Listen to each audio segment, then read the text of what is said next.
Thanks, Jose. Here, I'm going to present my talk, POSET-RL, that is phase ordering for optimizing size and execution time using reinforcement learning. So, my co-authors are Yashas Andaluri and S. Venkatakeerthy, and we did this work under the guidance of Dr. Ramakrishna Upadrasta. So, as we all know, uh, okay, so as we all know that ever increase the increased demand increased memory requirements for several applications has led to the increased demand for the memory size, which could not be met in the embedded systems. So hence here code size optimizations plays an important role, but such an optimization should not have the negative impact for execution time. So here we propose an RL-based framework to optimize to solve the problem of phase ordering with an objective of optimizing for port size and execution time. So as we all know that phase ordering is an problem of finding the optimization sequence and ordering those optimization sequences. So we can see with this example, suppose we have the n number of optimization passes here, we can choose any optimization pass.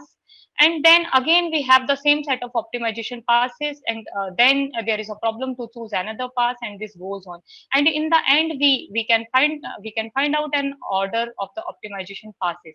That order may work well for one program or one set of programs, but may not work well for the another set of programs.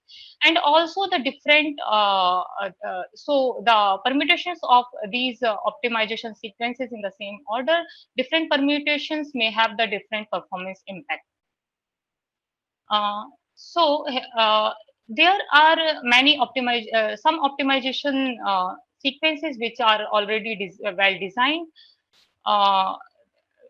well designed with the compiler experts. Here we discuss some of them. Those optimization sequences are known for performing best for with some objective, but it does not fit well across all the cases.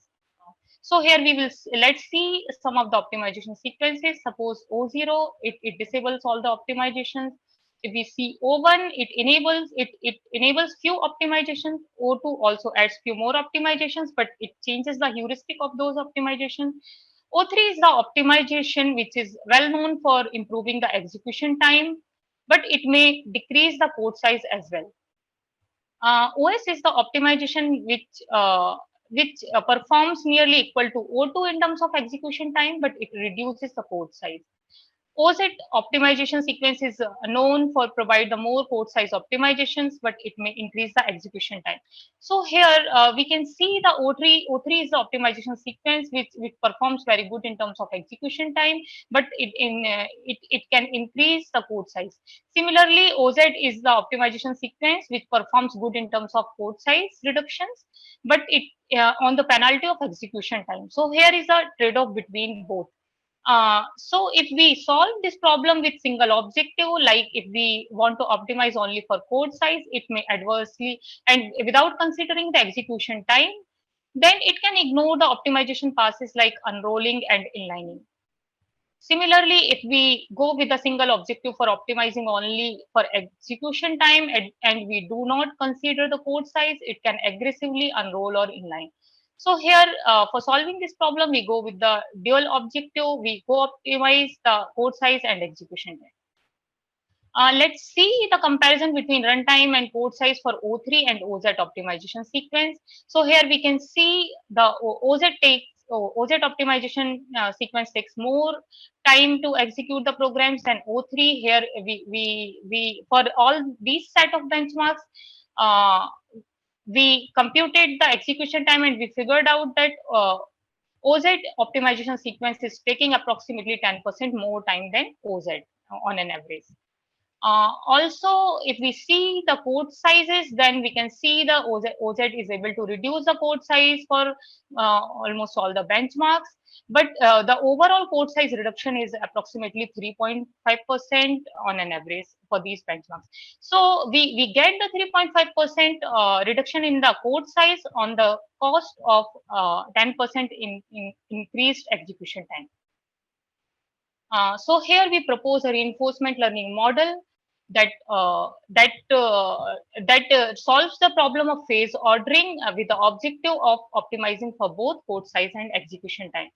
So for solving this problem, we need some mathematical representation of the program so that we can give the programs as an input to the model.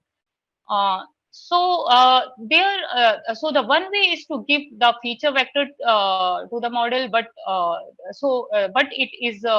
it requires the manual efforts, and this problem has been solved by presenting some common representations. IR2VEC is one such representation. So here, the IR2VEC is an LLVM IR based vector representations of the program, which represents the program as a higher dimensional vector, and also it encodes the program features, flow information, and semantics of the code. Also, so our goal is to predict the optimization sequences. For that, we put the number of subsequences, put them all together, and try to find out the optimal order of those subsequences. We select the sequences from that set and try to find out the optimal order of that. So here there are two ways to do that. We choose the sequences manually from POSET, and another is we generate the OZ dependence graph, and we automatically generate the sequence from that OZ dependence graph. Also, this approach can be extended for the other architectures. So we show the results on x86 and ARC architectures. Now, this is a basic block diagram for reinforcement learning. So, in reinforcement learning, environment represents the observations, and RL agent tries to see the state from the environment. State is an observation. Based on the state, it chooses some action and send that action to environment. Environment performs that action and generate the new states. Also, based on the new state and the previous state, environment computes the reward. It conveys both the new state and reward to the RL agent. RL agent looks for the reward, and it tries to learn based on the reward. Reward can be either positive or negative. Based on that, it learns to choose. It learns to predict the actions. And this process goes on. So here, why is phase ordering an RL problem? So suppose we have the m number of optimization passes, and the optimization sequence we are making is suppose we fix the length to n, and as we all know that optimization sequence can have the repetitions of the passes, so there can be m to the power of n total combinations are possible. For OZ optimization sequence, if we see there are in total 90 transformation passes, out of which 54 are the unique transformation passes. So in total, there are 54 to the power of 90 combinations are possible. If we want to train the model with a supervised learning approach, then for each the data element from the data set, we need to generate these many combinations, 10 to the power of 150 combinations approximately for each data element. And this is highly infeasible. So hence reinforcement learning is a good solution to go with that. Here is the proposed workflow of our methodology. So in the environment, we first we convert the source program to the LLVM IR program, LLVM IR representation. So this is converted by Clang or Clang++ as we consider the C and CPP files. These IR will be converted to the IR2VEC embeddings through IR2VEC engine, and this will act as an state. So RL agent will learn the state from the environment, and then it will chooses some action based on the state. This action, action space is a set of subsequences. So RL agent will choose some subsequence from this set. It will send this to environment, and then environment will try to in the environment, LLVM optimizer will optimize the existing program with that subsequence, and then that optimized program for that optimized program IR2VEC embeddings will be generated. So these new IR2VEC embeddings will be the new state. It will be represented as a new state, and then environment will compute the reward based on the new state and the previous state. For the reward, we consider two metric. One is the size counter, and another one is the throughput, which we compute through LLVM MCA. So this new state and the reward both will be conveyed to the RL agent. RL agent will look into the reward, and based on the reward, it will further like learn for choosing predicting the next actions. And this process goes on until the model converges. So now, as we already have seen, the agent interacts with the environment and produces new states. Also, the IR2VEC embeddings acts as an state. So now let's see the two approaches for the action space one by one. One is the manual, and second one is the subsequences generated by ODG.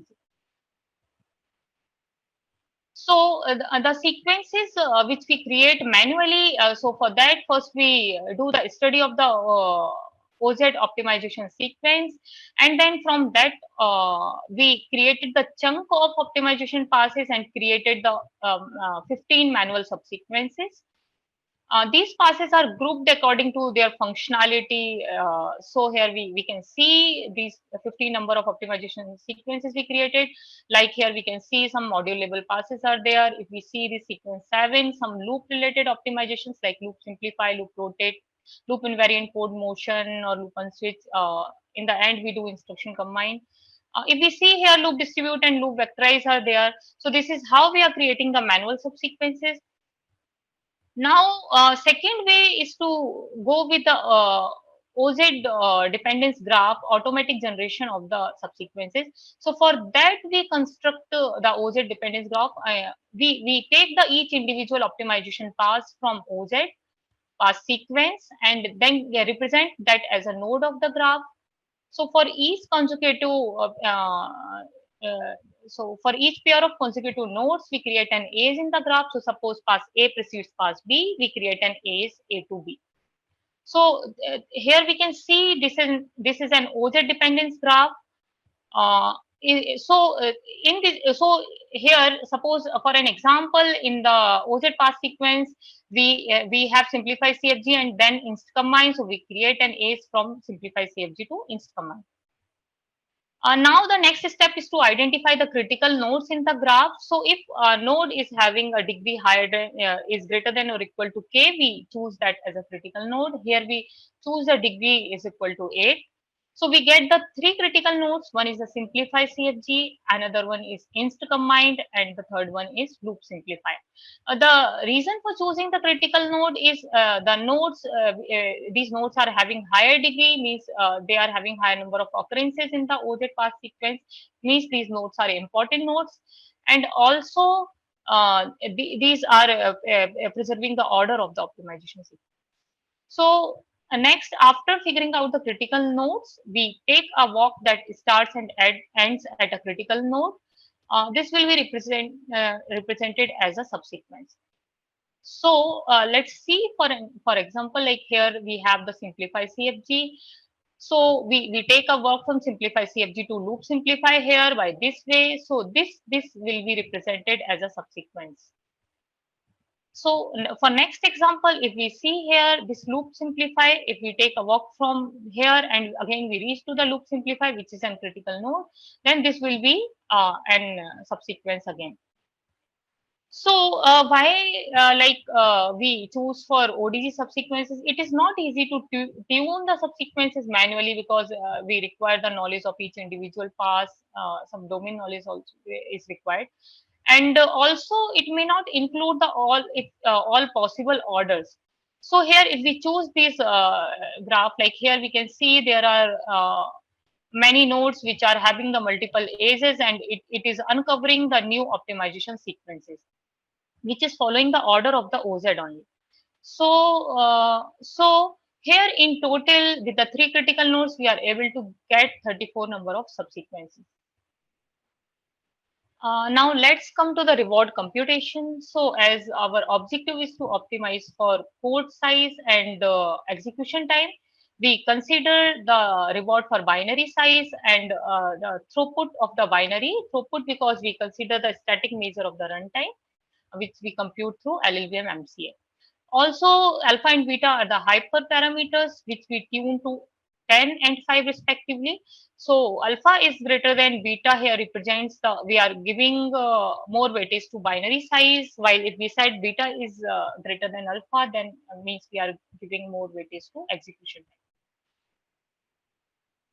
So here R bin size is like computed is a ratio of difference in the binary size between each interim state of an episode to the binary size of the original file. Similarly, the R throughput is the ratio of the throughput between ratio of the throughput of the difference between the throughput for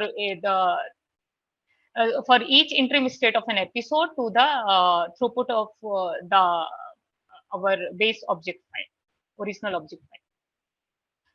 So here, like we do the training on Intel Xeon E5 2690 and Intel Gold 5122 processors. Also, we train the model on 135s from single source benchmarks from LLVM test suite, and we use the double DQ1 network algorithms. We run the inference on Intel Xeon E5 2697 processor for x86 architecture. For ARC, we do the cross compiling of LLVM to target Cortex A72 processors, and also we show the results for SPEC CPU 2017, SPEC CPU 2006, and MyBench benchmark. Next, we show the results of our experiments. So here we show the percentage of min, average, and max size reduction with respect to manual and ODG subsequences, where our baseline is OZ. The min, we can see the min size reduction is negative. It seems negative. It means the maximum size increased. For the manual subsequences, we can see average, like maximum performance improvement is always higher. It is always better than the OZ. But average size reduction for some cases like MyBench, for both the architectures and even for here for SPEC 2006, it is not better than OZ. So while if we see for ODZ, it always performs better than both manual and OZ subsequences. Even we can see here the average code size reduction for SPEC 2017 is approximately 6% here for SPEC 2017. For SPEC 2006, it is approximately 5%. Similarly, for all the benchmarks, it is positive. We can see in the graph.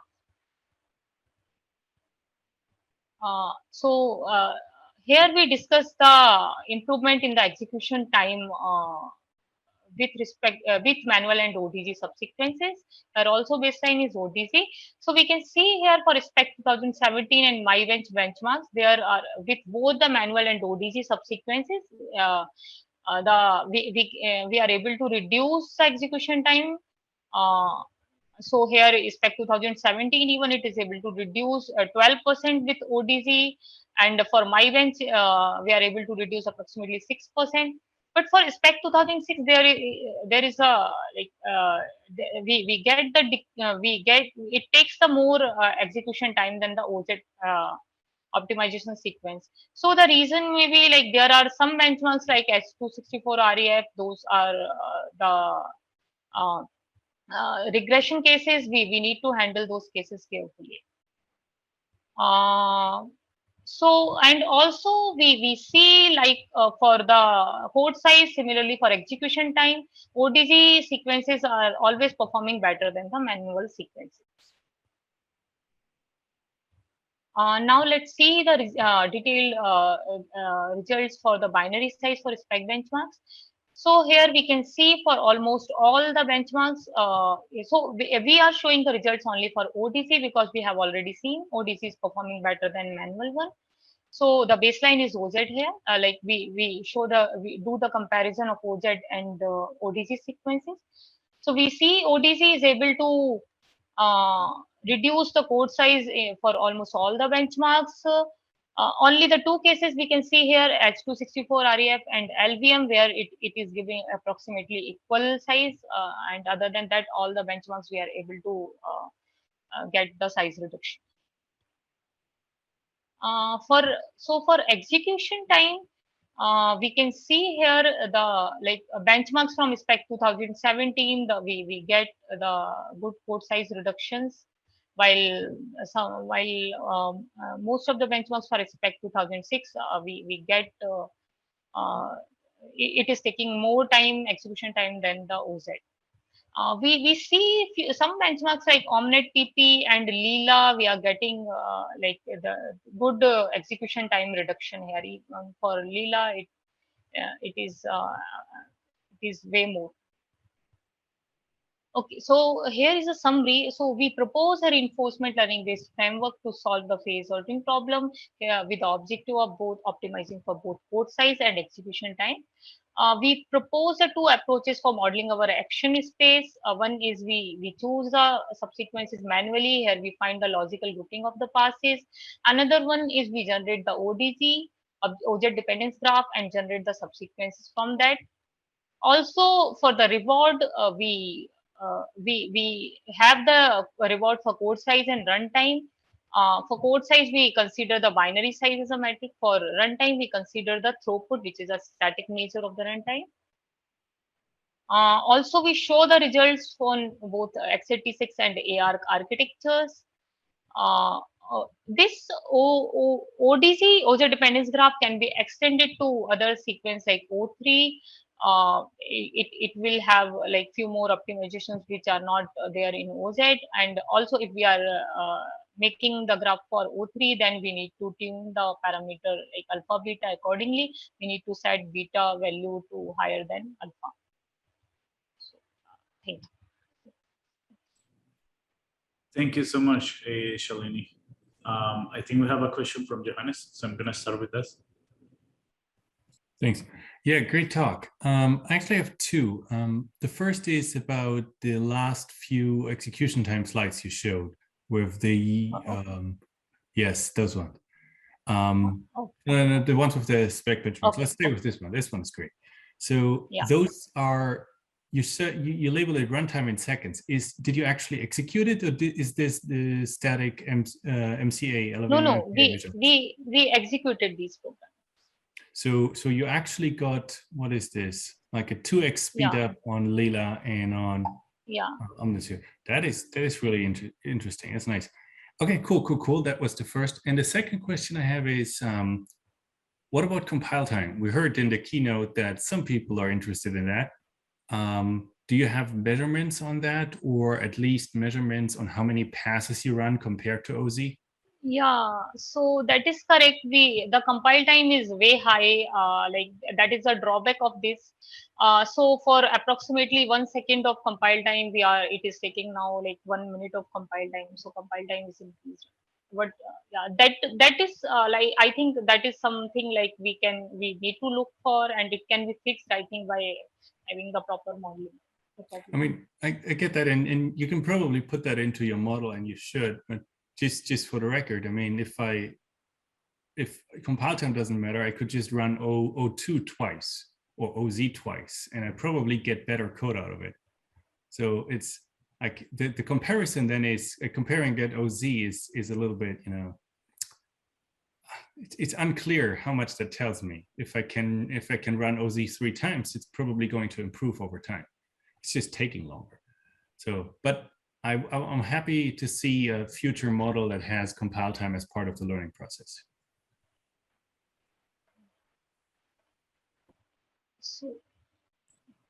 Excellent. Thank you, Jonas. Do we have any other question from the audience? Brian? Hi, I have a question about the compile time breakdown as well. You mentioned a 60 times increase in compile time, right? 1 second turns into 1 minute. What is the, do you have a breakdown of that? Like where is the extra time coming from?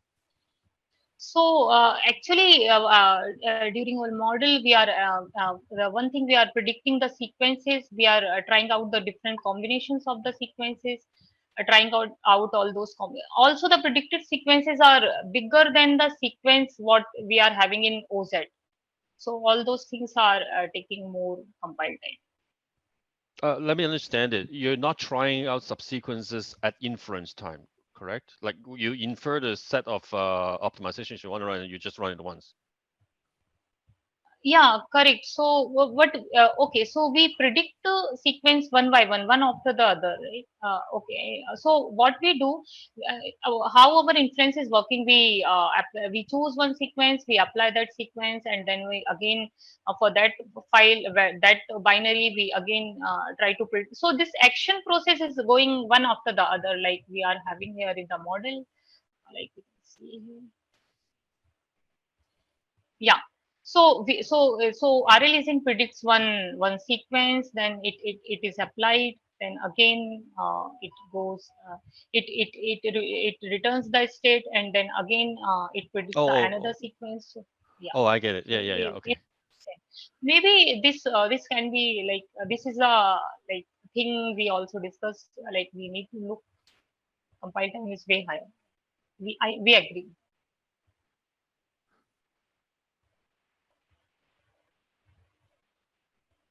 I see. Thank you. Excellent. Thank you very much, Brian. Okay, so I think we may have time for one more question if somebody has one. Otherwise, we move on to the next presentation. Yeah, Jose, I'm sorry I'm not able to raise my hand. Looks like the older version of Zoom. So just thought of just asking. Hey, Shalini, thanks for your presentation. This was really insightful. So I see like based on, I have like two questions with respect to the whole approach itself, like the algorithms being used. So can you put some light on like what kind of policy learning algorithm is being used in this whole RL approach? That is one part. And also another second question is like based on how the in degrees of the pass is being used to identify the critical node and then generating the subsequences using those critical nodes, looks like the approach is more like a mix of RL plus heuristics, where this is like one another heuristic that is being used. So how do we make sure that using this heuristic we are not skipping or a sequence which could have provided the better performance with respect to both memory and the execution time? So those would be like my two Okay. questions. Yeah. So I'll first answer the last question. So here, like, we are trying to explore, I think, all the possible paths which we can generate from the OZ optimization sequence. For generating those paths, we follow this approach so that like we cannot break the dependencies of some passes which are coming in between. So if there are multiple aces, means from there, like we can have the multiple, like we can start the in between. We did not break it. There may be a possibility we can break these somewhere, but we did not try that. That was a concept like that. And okay, so for the first question, the policy, we are using just like double deep QN network here, and we follow the like I couldn't get your question properly. Like, can you repeat the first question? Yeah, it was exactly on like what algorithm is being used for both the policy and the reward. So so DDQN double DQ and network algorithms we used. Okay, sure. Thanks, Shalini. Thank you. Thank you very much, Shalini.